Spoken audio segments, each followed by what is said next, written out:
Hello, this is Angie Yingst, and you're listening to Centered, grounded conversations about the metaphysical.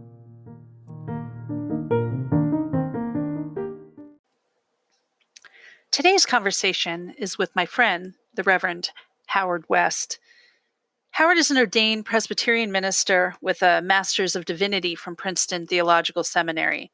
He specializes in geriatric spiritual care, dementia, end-of-life care, and caregiver support. He has served for more than 15 years as Executive Director of Spiritual Life Services at Country Meadows Retirement Communities. Howard is also a trained counselor with a master's degree in counseling from the University of Pittsburgh, with almost 3 decades of experience collaborating with self-help groups that address family and relationship problems, addiction and codependency, depression, and mental health issues. Howard has a BA in East Asia Studies from Penn State University and is fluent in Mandarin Chinese and is a daily practitioner of Chinese martial arts, including Tai Chi. He also has a long-term interest in Eastern spirituality and its impact on physical, emotional, and spiritual health. When Howard and I met, his first question to me is, "Are you a shaman?" Which made me laugh and opened up a conversation that has continued for the last 6 years. We became fast friends, and our spiritual connection runs really deep, and it always coalesces in really interesting conversations about spirituality and religion. And we talk a lot about trauma and emotional sobriety and the work that we each do individually that seems to have a lot of overlap. We especially talk about the ways spirituality and religion are sometimes in conflict and sometimes are harmonized. That was why we got together to have this conversation that you're going to hear today. But as you'll notice, we never really stay on a topic, which is great. That's one of the great parts about talking to Howard.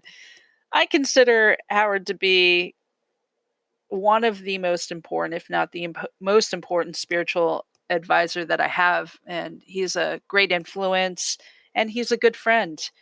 We've birded together, and Howard has an uncanny ability to be observant and aware in nature. I've never seen anything like it. He's an avid outdoorsman, a nature photographer, and his connection to the earth and to all living beings is profound and humbling. Very honored to have him be on the show this week. And this hopefully will be one of many conversations I have with him. So here's my conversation with Reverend Howard West. Well, I'm glad to have you here and to talk about spirituality versus religiosity. And I think we've talked about it so much on our own. It feels a little funny to do it on recording. No, I'm really happy we're doing this because I think a lot of people are struggling with this, but they don't have the venue or the vocabulary to talk about it. So I'm hoping that as we have our discussion today, it's going to help people be able to conceptualize maybe what they're struggling with and give them vocabulary and ideas to be able to continue to process that in their own life. Yeah. And, you know, one of the interesting things is we became pretty fast friends. Kind of recognizing, you know, you as a minister and you identified me immediately in my undercover shaman outfit. I know, you didn't even tell me. I could just feel the vibe. Yeah. You asked me, "Are you a shaman?" It was really interesting for me because I thought, wow, that's the first Christian minister said to me, "I know what that is." And there seems to be an idea that what I do for a living is devoid from spirituality when it's completely enmeshed in it. So I like that. I like that we share spirituality. Well, it's probably because I went into the ministry in my early 40s. I'm 61 now. And I already had a very full life, traveled, lived in Taiwan. And as you know, I speak Chinese and studied martial arts for 30 some years. So I was always very multicultural. So I'm glad I had that before, you know, I signed on to the USS Christianity, so that, you know, I had those skills there, didn't have to look through one lens that they were handing me. Yeah. It's an a lens that is very misunderstood and Yeah. misrepresented. So I wanted to talk a little bit about the difference between spirituality and religiosity or religiousness, or, Yep. because I feel like in my practice, I see a lot of people who are recovering from religion. And Hmm. I hate to say it that way. They'll literally introduce themselves. I'm a recovering Catholic. Hmm. And I'm curious about what you think about that. Well, I think it's very common. And, my current role, I'm the director of spiritual life for Country Meadows retirement communities. And the average age of our residents about 85. And then, I also do work with a lot of our coworkers. I oversee, we have about a dozen chaplains at our 12 facilities. And what I found out is a lot of these older adults actually have the same issues. They have grown up with some very twisted and ill-informed ideas about what Christian theology is and about what the church is. Um, yeah, and I don't want to just beat up on the Catholics, because it's really there's the fundamentalist end, Mm-hmm. which is the super conservative people, and as they get older, they realize the world's a lot more complicated than they were told as fundamentalists, and that falls apart. Then you have the Catholics, Which is my background. that's your Yeah. background. You're recovering. And we're all recovering, I guess. I don't think of it that way though. I mean, it gave me I feel like if anything, Catholicism is very close to paganism. Yeah. I mean, we kind of venerate saints, and my connection with Mary is very deep and Mm-hmm. old, Mm-hmm. and feels goddess-like almost. Well, maybe we should propose a new term like evolving. Yes, I like that. I like that. I used to call myself a Cathudist, like a Catholic Buddhist. But there used to be like a part of Christianity that was based on meditation. That was a big part of what was taught as a Christian. That's an important point. After about the first 300 years, as the institutional church began to form, there was a whole strand, as you know, of mystics or contemplatives that are referred to as the Desert Fathers and Mothers that formed communities in the Middle East and focused on contemplative spirituality and mysticism. And a lot of that history was suppressed and forgotten throughout most of the history of the church. And I was just thinking, as you were starting the introduction, if we went back to the 1970s and you use the term spirituality, I think most Americans would just give you a blank stare and think, what is that? Right? Yeah. And in more recent years, it seems like I know in some of the studies that I've seen from the Pew Institute, there's a lot of younger people that are even using that term, right? Yeah, I think so. I mean, when I went to university for comparative religion, I remember learning in one of my religion classes that the United States was the most religious country in the world. Mm-hmm. We had 92% of people who consider themselves religious. That has gone down significantly since, and that's 20 years ago. So it's gone down a lot, but I don't know. I think it's because there used to be a little more room to question and still consider yourself a Christian. Now it seems like if you're questioning, people are they're kind of jettisoning themselves out of Christianity. Well, some of it is a reporting error. If you go to I think it's the Pew Institute or whatever that does all these surveys and studies on religion. And I looked at some of the stuff over the last 2 years as I was preparing some trainings. And that number is dropping. They identified a few reasons and some outcomes. One is that being a church person was considered such a social norm. People were erroneously self-reporting that they were church people when they really weren't. So the number was an overestimate. And then the other thing is when they went in and did more surveys, they found out a lot of the people that said that they were church people don't go to church. And oh, what a coincidence. It really comes down to maybe only a third of them are really regular attendees. And there's a correlation there between ideologies and politics and some other things too. Because that number, 38%, seems to keep coming up in the news lately. And it was one of those kind of things. So I think people aren't afraid to say, yeah, what the conclusion was is Americans have a higher percentage of people that claim to believe in God, Yeah. but the actual religious part is lower than had been originally reported. Yeah. It's interesting too when you look at the surveys, like Catholics in the United States don't use birth control any less Mm-hmm. than everybody else, non-Catholics alike. So the idea is just, hey, we have this doctrinal teaching, but we don't take everything. We're not 100% following the doctrine. And I feel like because politics has gotten so mixed up with the church and with doctrine, people are starting to say, well, actually I can't, because the politics are so different than what I believe. Mm-hmm. Whereas probably spiritually they still feel pretty connected to the church and Mm-hmm. to the religion in Mm-hmm. that way. Do you know what I'm saying? Does that make Yeah. sense? Well, there's always that tension there between an institution or a doctrinal force that's trying to control people. Yeah. And that's one of the differences between religion and spirituality is religion tends to be institutions or entities that are trying to maintain or control certain thoughts or behaviors. Yeah. And then spirituality, of course, is more individualized. So I think as people, all of us, we live with that tension. We're striving to have our own individual spirituality. But I do believe, we need structure too. And, one of my favorite Catholic writers is he's the guy that was the uh, frequent guest priest with Stephen Colbert. Mm-hmm. He's a Jesuit priest. I can't think of his name right now, but he's from the Philadelphia area.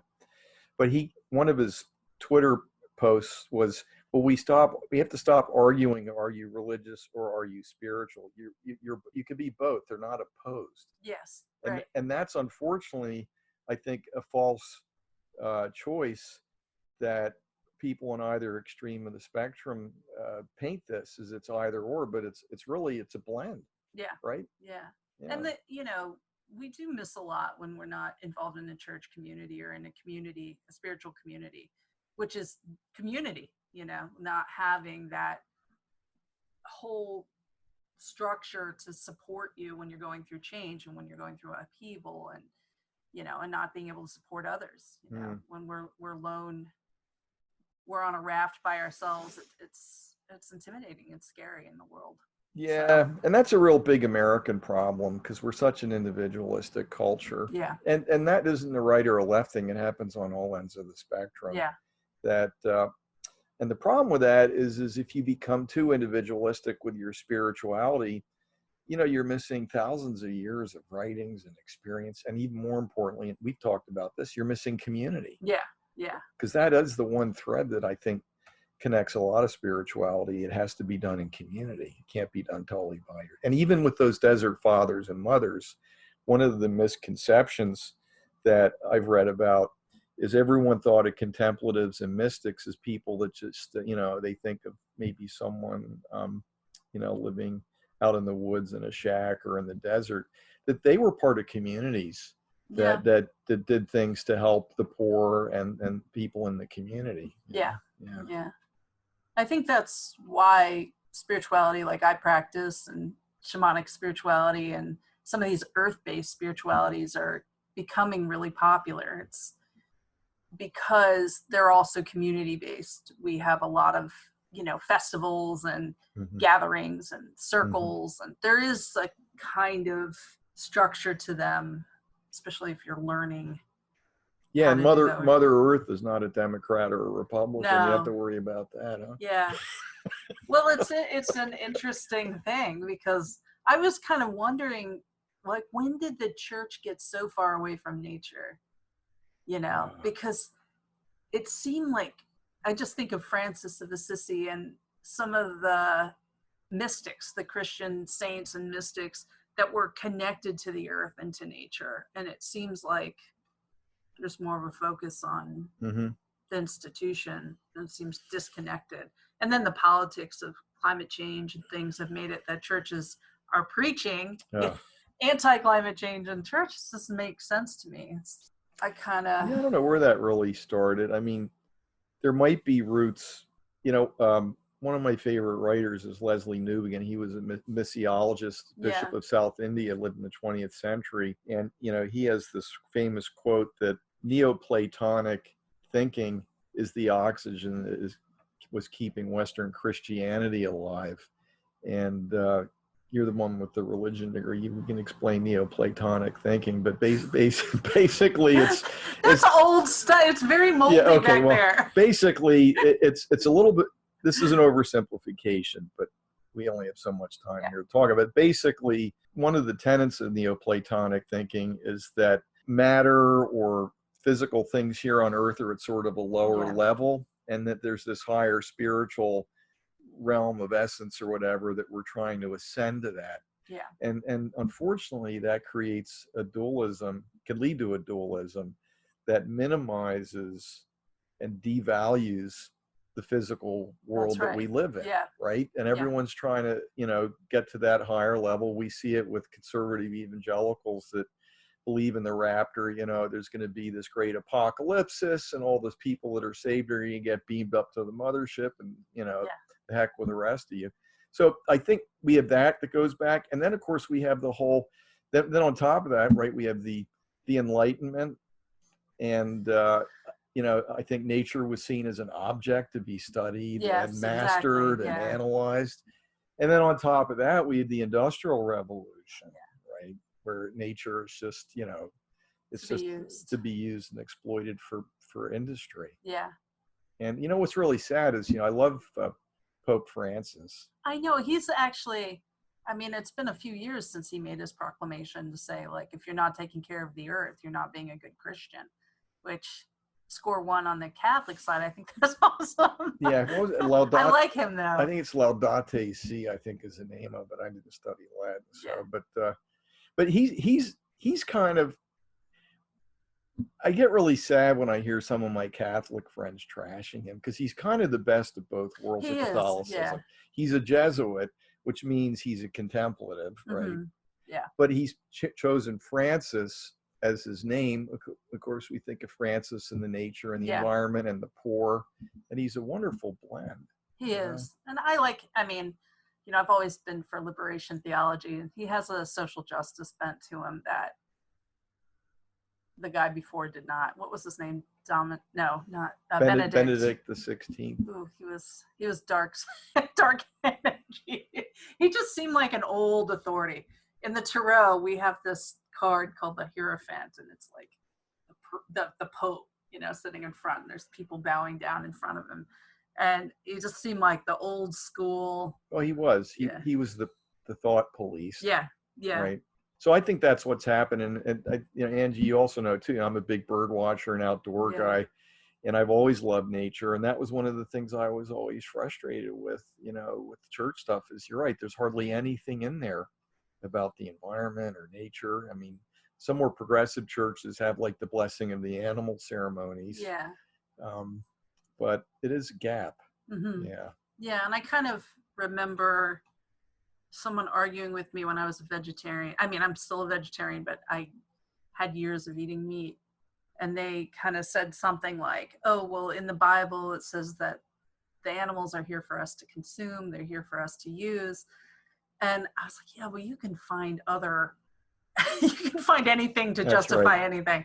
But it kind of made me think, like, this idea of hierarchy, like humans are here to consume everything on earth, instead of living as equals, and we're stewards and part of the environment. And that's part of the spirituality that I have, is that, if we believe that the hawk appears at the right time for us to get a message from hawk and hawk medicine, then we're also the medicine for the hawk, Mm-hmm. So that's why we're not capturing the hawk and keeping it trapped for our medicine. It's we're also the medicine for it. And humans are integrally part of nature. Mm-hmm. And if we pretend like we're not, then we're just going to destroy the earth. A great example is how, we're using all these toxic pesticides and killing the bees, and we're not going to have anything to pollinate our crops, and then that's going to affect our food supply. And here again, it's interesting. I never expected to see this in my lifetime, where science is leading the way with rediscovering all these natural orders that had been there that some of the traditional religions have never let go of. Yeah, yeah, right? yeah. The synchronicities and the Full circle. yeah, absolutely, Yeah. absolutely. I think we use a lot of metaphor in shamanic work. We're kind of connected to the dream worlds and Mm-hmm. going into an altered state, not usually with drugs, but with meditation and prayer, going into altered states to get information through the shamanic journey world. And it's kind of connecting with God, and that's how we Mm-hmm. see it. Now, most people, if they're involved in shamanic journey, they don't necessarily say God. They'll say spirit, they'll say Mm-hmm. great spirit, they'll say the guides, or yeah, but it really for me is God. It's all that Mm-hmm. is that we can't explain. And the mystical traditions in Christianity is deep. Mm-hmm. There's Mm-hmm. lots of mysticism, but it doesn't seem as prevalent now. We're not consulting dream makers, and figuring out the signs. It's both Yeah. good and bad, right? It's because, well, I don't want to go on too long, but one of the things I find in my community, which is disturbing, is there are a lot of people who are, they take a class, they call themselves a shaman, they go out there, they're not trauma informed, they're not informed on how to hold space for other people. They use their ego and that kind of darkness to interpret signs for people that are really ego based and Mm-hmm. selfish. Like, oh, the cards say you should probably take this $300 class that I have offering Uh-huh. right now, and it feels like the same exploitation that has happened with Mm-hmm. organized religion for some people. Not all organized religion and not all times, but I kind of see it as not being trauma informed, not being, I don't know, connected, so to speak. Yeah, I think those are just human weaknesses, that traps that everyone can fall into, whether you're a shaman or a minister Yeah. or a martial arts teacher or anything. And we were talking yesterday about topics, and this would be a good time to bring up the whole thing of ego Yeah. and group ego, right? Well, I mean, what we're talking about here is people who subordinate their service to others, or their work, to their own ego needs. Yeah. And if they're not doing work, if we are not doing work on ourselves, I have someone I talk with, you have someone you talk with, Yeah. we talk to each other, then we have all these blind spots where the ego creeps in, and it creates an unethical practice where we're subordinating the client or the student's well-being to our own needs. Yeah. Very common. Actually, I went to a professional boundaries training in my presbytery. I'm a Presbyterian minister. And that basically, the two main themes of the whole training is you need to look at your own stuff. And if you don't, your own stuff is going to make you do unethical things to the people you're responsible for. Absolutely. Real basic. Yeah. I go to a therapist. I've been going to therapy for 6 years. Do I need therapy? Probably not. But I do need it to check in. I need to keep my boundaries in check. I need to keep my ego in check. I need to make sure that I'm living in accordance to my values, which is to do my own work and not bring it into session with my client, not to transfer feelings, not to project my feelings onto my clients, and just to be able to hold space for them in a neutral place means that I have to look at everything, If I like a client too much, I have to look at that. If I don't like them, I have to look at that, and both of those things are important for me. Yeah, there's another loaded word, therapy. And, the guy I'm working with, he does sort of professional coaching for professionals and medical folks. And is it therapy? It's therapeutic. Yeah. But I'm kind of, well, I guess, if you're in formation in some Catholic communities, you have like a preceptor or docent or someone that's overseeing your formation. Yeah. Let me ask you a question now. Is that sort of considered a universal standard for shamanism, that you can be a shaman who have to be a shaman under another shaman, so that there's some accountability, or how does that work? I mean, that's the problem with our work, is that literally anybody can call themselves a shaman. Mm-hmm. In fact, most shamanic practitioners say we don't ever call ourselves shaman, because that was something that was bestowed upon you, upon not, you didn't self-identify. That was not something that people wanted to do. Mm-hmm. You know, you're usually identified as a seer and as a healer at a young age, and then you're removed from the community and you're kept outside of the community. Mm-hmm. So it was seen that you were different. Mm-hmm. And of course, you're the first one punished when anything goes wrong in the community. You're the one who brings healing. You're supposed to be the elder, and you study for many years. So much like, you know, I think we met some Buddhist monks last year who were talking about, when did you go to monastery? When I was 5. You know, Mm-hmm. he's 35. He's been in monastery for 30 years. He basically Mm-hmm. has the equivalent of 2 PhDs in Buddhism, you know.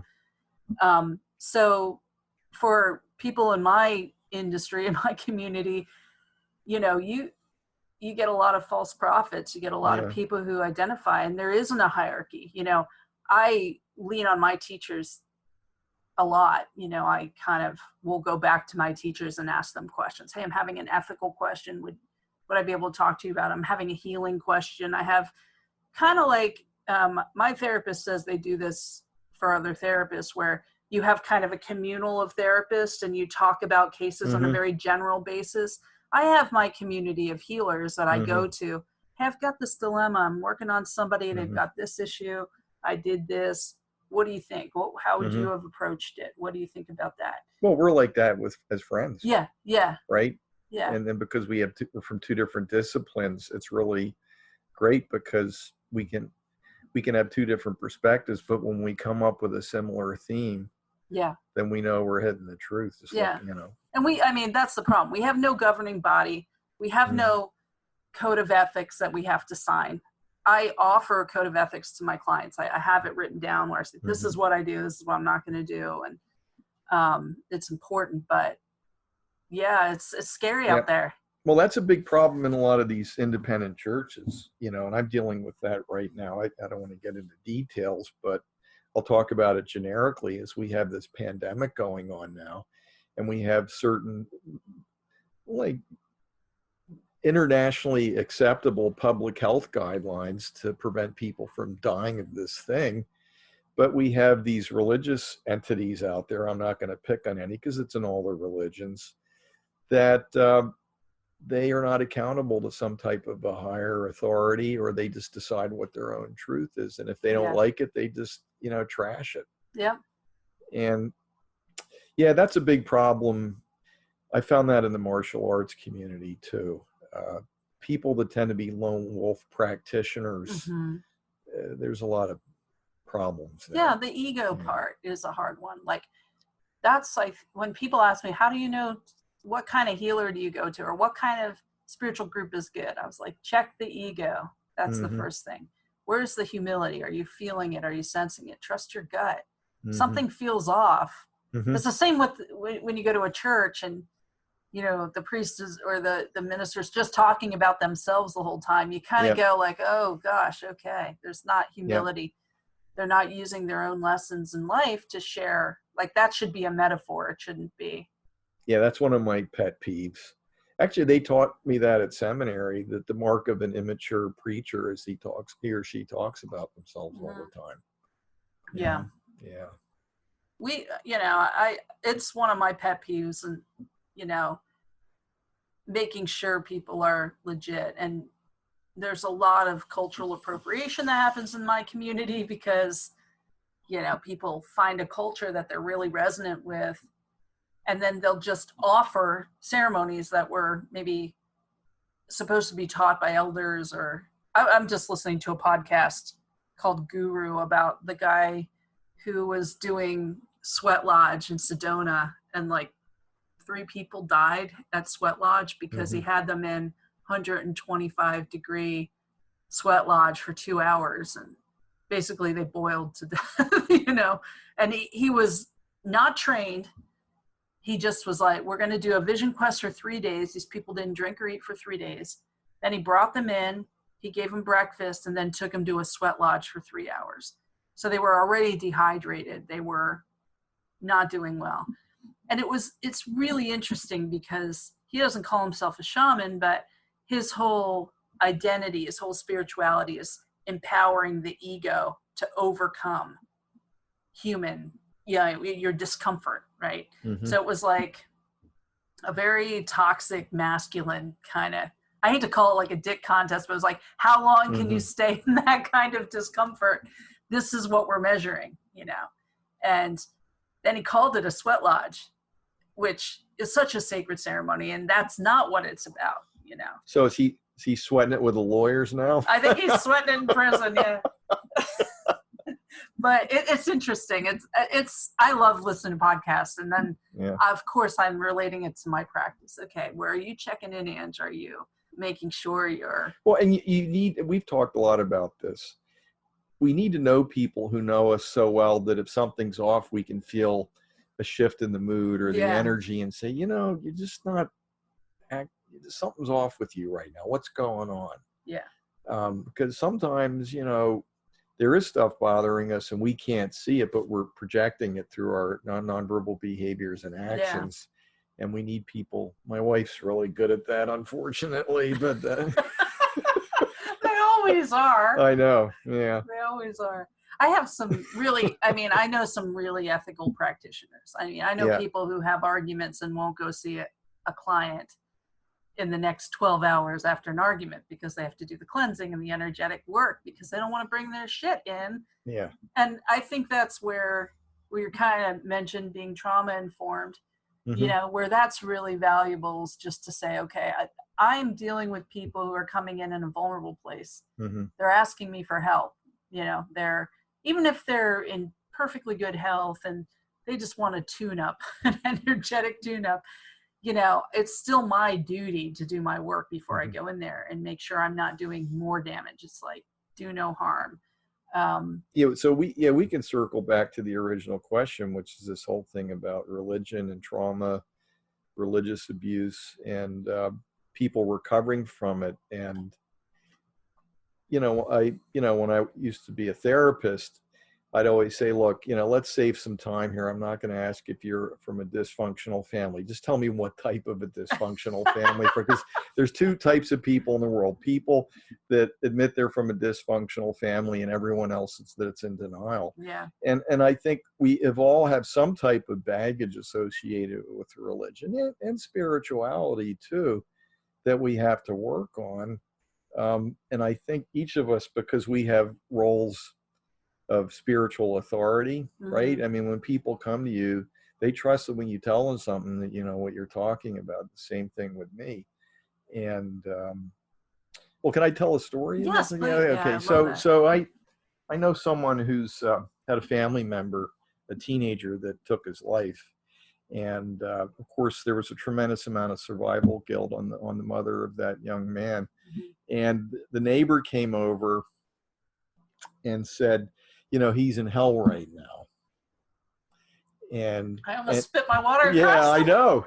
And she's like, what? That? And he said, yeah, if you kill yourself, you go to hell. So when I went to the funeral, my friend said, I really need you to talk to my sister. She's really tormented, And I said, she said, please tell me my son is not in hell. And I said, well, that is a erroneous doctrine that's been circulating around for years. Some people say the Catholic Church says it, but if you go into the Catholic Catechism, you'll find out it doesn't say that. It says that only God knows the pain and suffering that someone must endure to make a decision like that. But it also goes on to say that God can forgive everyone for the sins and the things that they do wrong. And, it doesn't mean you go right to hell. So I said, so that's sort of an intellectual explanation. I said, let's get down to something more simple. And I said, so this great authority in theology there, your neighbor, what does he do? She said, well, he's just a truck driver, and I think he's an alcoholic. I said, okay. And I said, well, I'm an ordained Presbyterian minister. I went to Princeton Seminary. Who do you want to listen to? An alcoholic truck driver or a guy who's been trained to do this? And I said, you're going to have a lot of guilt related to this trauma, which is going to be easily manipulated. and you have to make a decision of who you want to listen to. And Yeah. that's where our roles come in, you Yeah. and me, Yeah. is they need to be able, because when you've been abused and you've been traumatized, trust is hard. Yeah. And that's why it's so important that we stay ethical and consistent, because people aren't going to believe a truth unless they trust the person that's validating or Yeah. telling them the truth. And I take that really seriously. Yeah. You know? Does that make sense? Oh, absolutely. Yeah. Yeah. I mean, Yeah. I get a lot of people in my practice who, you know, I was going to church, but then they said this, and I am that, you know, gay, drug addict, alcoholic, you know, whatever, pagan, you know, whatever it is. And it's for me, I have to like give them permission to have a relationship with spirit again, because they threw everything out. They threw the baby out with the bathwater. And, you know, I often find people when they come to see someone like me and they do circles and they start exploring their spirituality again, it's like they often say, I feel like I'm coming home. Mm-hmm. And it's not that they're home in a church, but they end up finding a church that fits them. They want more of it. They don't want less. So I'm sometimes the gateway to them rediscovering what their center is. And yeah, that's the spiritual family kind of concept. Yeah. And a lot of folks that have been victims of spiritual abuse because of the trust issues can't trust people enough to develop relationships where they can form a spiritual family. And I think a lot of our work is about helping them feel and take a chance. It can begin with a therapist or a shaman or a pastoral counselor. And then, you know, I've always said that, you know, a good therapist should start off by saying, this is a temporary solution to a permanent problem. If I do my job, you're going to develop and find natural sources of this healing in your community and in your family of choice. And that's another ethical thing. I think there are a lot of therapists out there, like some other practitioners, that they want a dependency because it's a cash cow. Yeah. Right? Yeah. I think that. But the real good ones, I think, have enough demand for their services. They don't have to keep having the same people come back. Yeah. You know. In the healing realms, we often say, okay, so if this physical part of your body isn't healing, why? Like, what's the emotional, mental, spiritual illness behind it? And sometimes there is reason for that, you know, and we see it as a metaphor. You know? So. Yeah, you're kind of hitting on one of the two great original sins of Western psychology. Is it tends to be ego-driven, and the other is a lot of Western psychology over the last 100 years. It pathologizes everything. Yes, exactly. You know, it's like you know, if all you have is a hammer, everything you see looks like a nail, right? Yeah. Yeah, that's right. I mean, you kind of hit on it when you were talking about enlightenment and that nature is to be studied instead of experienced and lived. I mean, you know, we kind of see medicine, like when we call it medicine in that term, is the mystery that runs through all things. The thread that connects all living things together means that the medicine's there for us, and we can learn a great deal about being part of nature. Because once we disconnected from having, you know, we were all farmers or hunters or gatherers, we forget that, you know, in the summer, here we are sitting in a 68-degree home, you know, it's not the way it's supposed to be. We're supposed to be hot. We're supposed to be outside experiencing and doing, because our crops would be coming up right now. We'd be tending to getting the critters out of them and saving meat for the winter. You know, all those things are happening right now if we were still trying to find our food out in nature, you know, so going to the market. Yeah, picking up on that theme about analyzing everything, you know, I think a big contribution to theology and philosophy in the 20th century was Martin Buber, you know, B-U-B-E-R, and the whole thing of the I, it versus the I, thou. Yeah. And I when I look at spirituality and people ask me for what spirituality, my latest definition, spirituality is just you connect with everyone and everything around you. You're connected. You have a relationship with them, with it. And that's the I, thou.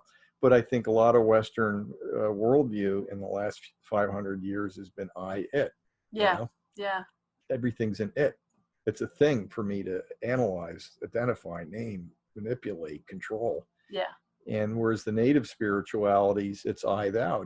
Nature is sacred. There's a relationship. It's a give and take, right? Yeah, absolutely. And I think a lot of, we were talking about, I think a lot of young people are looking for that I thou, that relationship thing.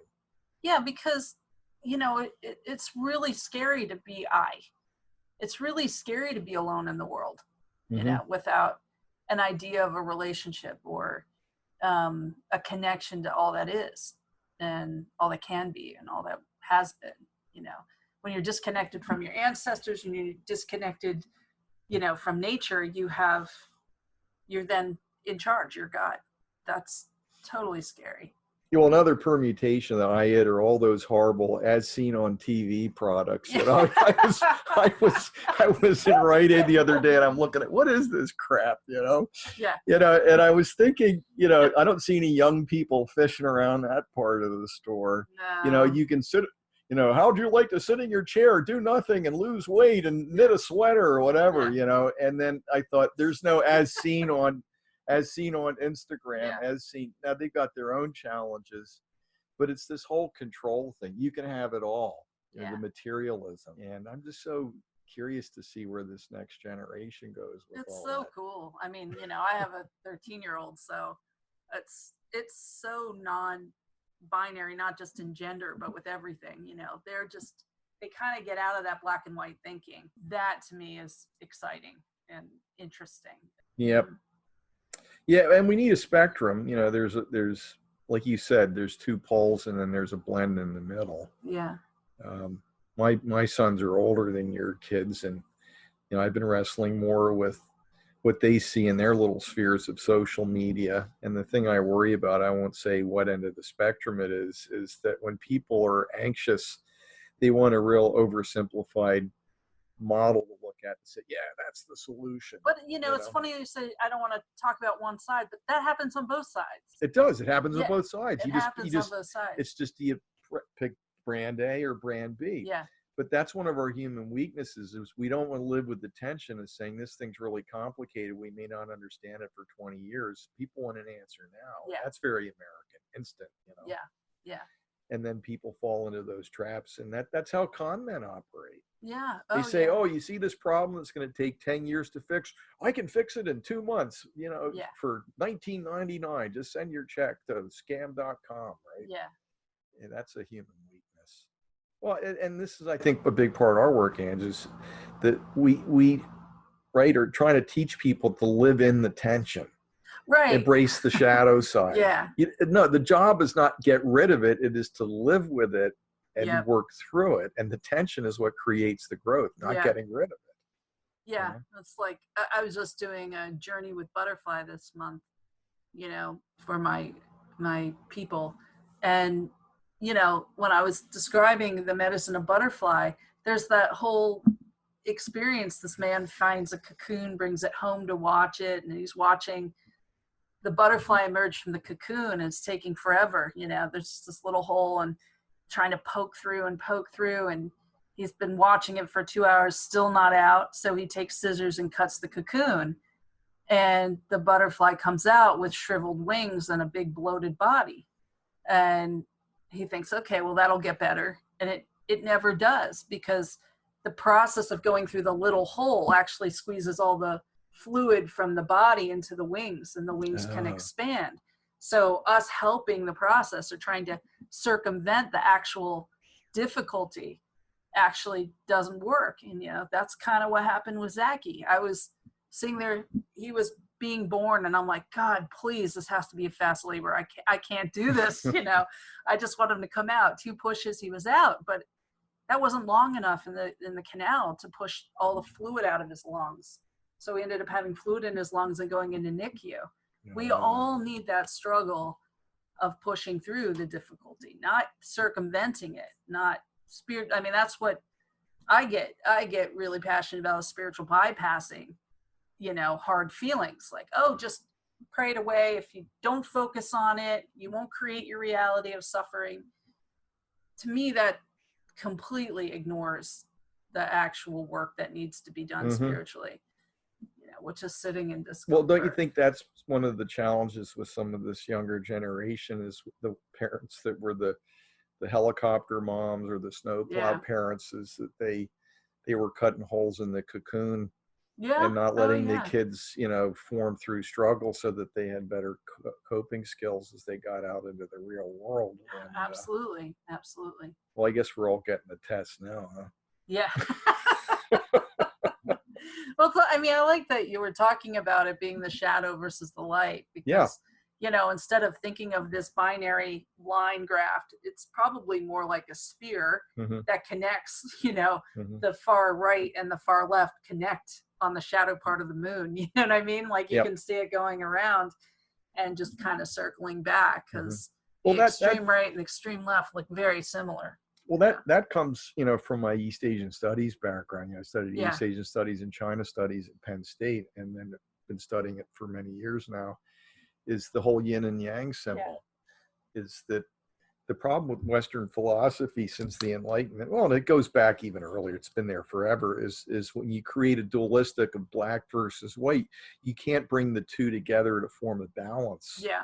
And it's even worse right now because we have certain political groups and media institutions that they make their money by polarizing. Yeah. And the solution always is going to be an integration and dialogue. But I have a feeling that may turn the corner in the next few years. I think people are getting sick of this. Yeah. And they may want to start talking again. That's the upheaval I think we're going through right now. It's kind of in everything. It's the upheaval against authority and this black and white thinking. I think, people are looking for places that have my spirituality and your spirituality mixed together. They want to have a connection and relationship with the spirit of nature, and also not completely ditch the religion that they grew up in. I had a student who was like a very conservative Jewish background, and she had no problem navigating both the spiritual realm and her Jewish traditions and religion. She was devout. So, I think we can coexist together. We just need churches to get on board to say, hey, you and I are not opposed, the idea of us being on polar opposites is wrong. We're the same. we're the ones in spirit, Well, this was fun. Thanks, Howie. This can't be the last time we do It won't.